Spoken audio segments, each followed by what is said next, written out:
ગોઠવાયેલા છે. અને જે આ ક્રિસ્ટલ જે બન્યો ને એમાં જે આ અણુ છે ને એને શું કહેવાય યુનિટ સેલ એટલે કે નાનામાં નાનો કોષ એટલે કે નાનામાં નાના કોષથી આપણે ક્રિસ્ટલ મેળવી શકીએ એટલે કે ક્રિસ્ટલ બને એક નાનામાં નાના કોષથી બરાબર એવા નાનામાં નાના કોષ ઘણા બધા હોય એને શું કહેવાય ક્રિસ્ટલ કહેવાય. પછી છે ક્રિસ્ટલોગ્રાફી. ક્રિસ્ટલોગ્રાફી એટલે શું જેમાં જે સાયન્સની બ્રાન્ચ હોય એમાં ક્રિસ્ટલનું સ્ટડી કરવામાં આવે એને શું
લેન્થ ઓફ ઇન્ટરસેપ્ટ આપણે જોવું હોય તો શું કરવું પડે? લે જે ઇન્ટરસેપ્ટ છે એના છેદમાં શું લેન્થ મૂકવાની. ઓ એના છેદમાં a, ઓ b ના છેદમાં b અને ઓ c ના છેદમાં c. અને આપણને શું મળે? આ ઇન્ટરસેપ્ટ છે, આ લેન્થ છે. હવે આપણે લેન્થ ઓફ ઇન્ટરસેપ્ટ જોતું હોય તો શું કરવાનું? ઇન્ટરસેપ્ટ ના છેદમાં લેન્થ ને મૂકી દેવાની. બરાબર. હવે આપણે એનું રેસિપ્રોકલ લઈએ. એટલે કે આપણે એને શું કરવું? ઉલટાવી નાખવાના. એ ઉપર જશે, ઓ એ નીચે આવશે. એ ઉપર, ઓ એ નીચે. b ઉપર, ઓ b નીચે. c ઉપર, ઓ c નીચે. બરાબર. આવી રીતે આપણને મળે.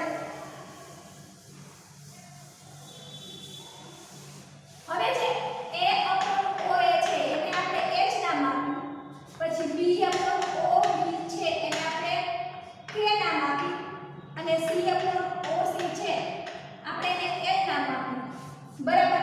પછી જે એના મલ્ટીપ્લિકેશન હોય આપણે એ આવી રીતે દર્શાવીએ.